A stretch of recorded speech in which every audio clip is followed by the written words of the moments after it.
a stool. I sent a note to Ryan earlier in the week. I'm fighting knee replacement surgery. And Ryan emailed me back and said, if you're going to talk a long time, you're not going to get a stool. I don't have a stool.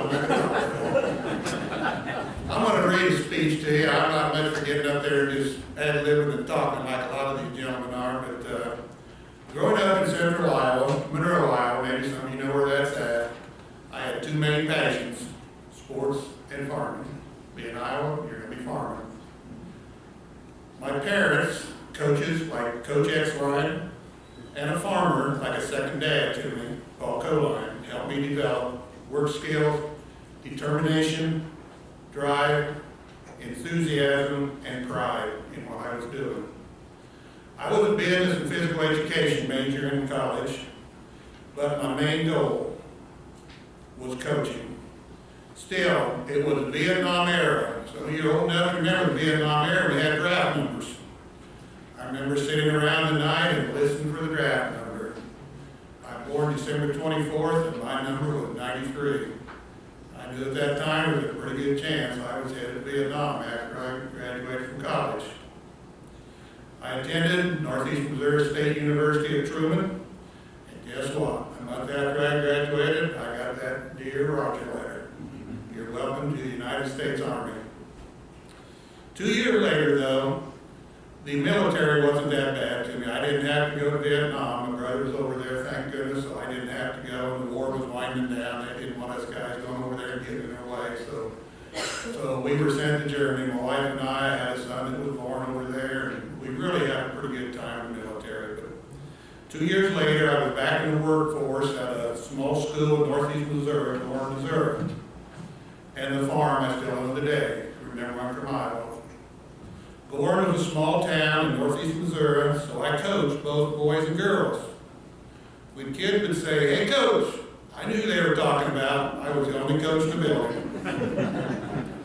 I loved it, but I must say I had more success with the girls than I did with the boys, so that's where I got my start at, was girls basketball.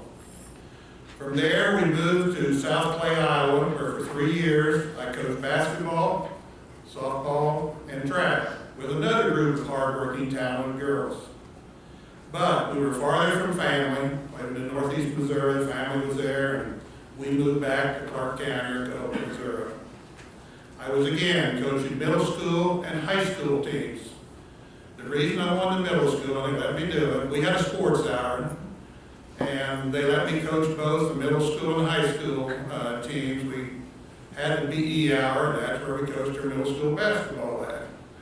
I could see the kids needed a lot of work on their fundamentals, and I thought if somebody was going to mess them up, it was going to be me and me only. So I coached the middle school and the high school kids. I wanted to develop skills. I can tell you a story there. We played a small school in Northeast Missouri, Lycon, which is not there anymore. But we got beat 16-12 the first game we coached. And I thought, boy, we need a lot of work. Anyway, after the first year at Clark County, we also won just 4 basketball games. I didn't know if it was the right place or not. But I don't take my losses easily. Like so many coaches, I start to wear my emotions on my sleeve. But I saw promise. One of those games was against North Shelby, and they ended up finishing 3rd in the state that year. J.R. Collins, some of you know J.R. Collins. And I was determined to work hard for the program. Intense is a pretty good way of describing me, I would say. The next year, we won 11 games, and the year after that, 16. From that point on, we won at least 20 games every year, with the best 2 seasons of 28 games. Reflecting on those years, so many memories flood my mind. I see my family, Chris, sitting there in the crowd, the boys basketball coach at Warrenburg, Missouri, who was right in the middle of the coaches' meetings after the game. We always had a coaches' meeting, seemed like in the office, talking old things over. Some of you shaking your head remember those days. And Matt, sitting back there also, he's filming and all, but he's a middle school principal at Buffalo, Missouri now, and he wasn't as interested in the coaching part of it, I guess, but he would fall asleep on the stairs outside the office.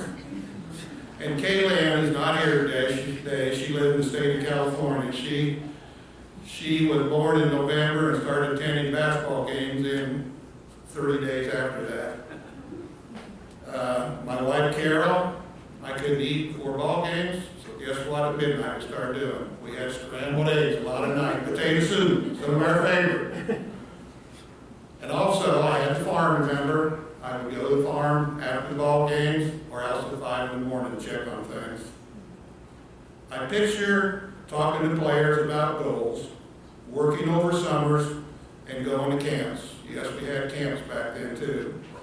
Talking about the boys. Yes, the boys. Maybe some of you had coaches talk to you about the boys. Respect, representing your school, getting along as a team, leadership, long hours and long days, and long seasons. Team camps and coaching clinics. Yes, coaching was consuming. I remember the big moments. Winning with a last-minute three-pointer, losing by a point or two, winning tournaments and scouting night after night, seeing star players graduate and new stars develop. There were many, many rewards. 3 girls received first-team All-State that played for me. Many others received state, district, and conference honors. I had several girls who went on to play at college and received a free education out of it also. The teams, one of the proudest things I had, the teams also received state recognition for excellence in the classroom. That made me very, very proud. I also received Conference Coach of the Year recognition for 10 plus years. I coached the All-Star game down in Kirksville and Quincy several times. Even the first Show Me State game that was held in Jeff City in 1985, sponsored by the Basketball Coaches Association. I was Missouri Coach of the Year 3A in 1982 and 2A in 1985. And there were disappointments, like these coaches, most of these coaches sitting down there have a lot of scars to go deep from coaching. But mostly I remember the love of the game, the honor of coaching, and helping to mold some remarkable young women living a life where I keep trying to make the right choices. I was so honored to receive the letter notifying me of induction into the Missouri Basketball Hall of Fame. I left coaching in 1991 when I became a full-time administrator. Actually, I didn't think that they had remembered me. But when your peers, coaches who went down the same road as I did, think you did a good job, left an influence on the program I was so dedicated to, it is special. So thank you, coaches, Missouri Basketball Hall of Fame, and the selection committee. I want to take a minute to reiterate some papers I ran across the other day. This is the 1985 edition of the Missouri Basketball Coaches Association Bulletin. It's in green paper. And in that thing, there were the officers, Gary Filbert, some of you remember Gary Filbert, Rich Fairchild, who was the president-elect. Vice president was Tom Roberts, Northeast District representing Don Foster. Some of you up there in the Northeast corner remember Don. Jim Biden was the Central District rep. And Glenn McDonald, I guess, was on there too. I didn't have his name on here. We had a banquet at the Flaming Pit in Columbia, Missouri. Give you an idea on the cost of things there. The cost of the banquet was $15. This one cost you $20. That's not too bad today. They were honoring 500 game winner Bud Lathrop of Raytown South and 6 other 500 game winners. The quote from the program, dedicating their lives to our profession, which is better for their involvement. This is very, very true of these coaches, what they have given back to the Missouri Basketball Coach Association in the state of Missouri. I am humbled to be included and so proud of how the Missouri Basketball Coach Association has grown and contributed to Missouri sports. I am proud to have been a member who benefited from your work. But it takes it takes more than a coach to have a successful program. There are many people I need to acknowledge. I want to thank my players, first of all, and their families. Remember, families, we always practice before school or else late after school. Saturday morning was a practice at 8 o'clock in the morning with the varsity kid. It was guaranteed every Saturday morning. I want to thank the administrators. Some of the administrators had Ray Church, late Ray Church, and George Rogers, A.D. Harold Wynn, the assistants from longtime friends, Dave Long and John Kirshner, the loyal friends of Clark County who came to watch the girls' games, believe me. That was another thing too. When I came there, about 3.5 quarters through the girls' game, the fans started to show up. But whenever we got better, then the fans started to show up in large numbers to watch the girls play also.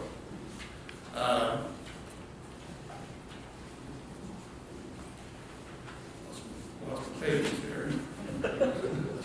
That's what you get for having notes. Not organized, I guess. Anyway, I would also like to thank my wife and my kids who shared this passion with me. It touches me that my son, Chris Nimmo, sitting there in the crowd, nominated me. Thank you, Chris.